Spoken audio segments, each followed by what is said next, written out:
Cities and towns up north that are still dealing with the impact of this autumn nor'easter. Some areas of Fairfield County were hard hit, including Monroe. News 8's Annie Rourke is on the scene where many are in the dark.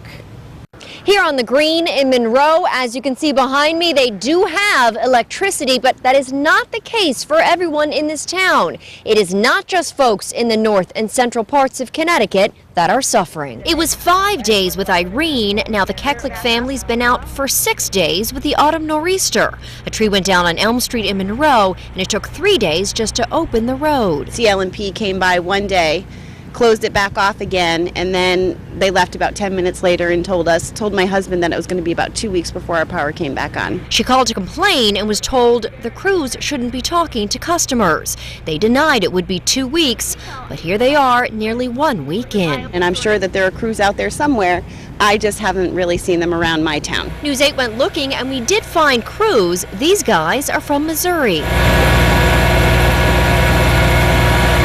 But this crew is clear across town from the Kekliks, and there is about 34% of Monroe still in the dark and getting increasingly uncomfortable. We stayed here for the first couple of nights, but then it just got to be too cold. They left to stay with family but had to leave the cat behind.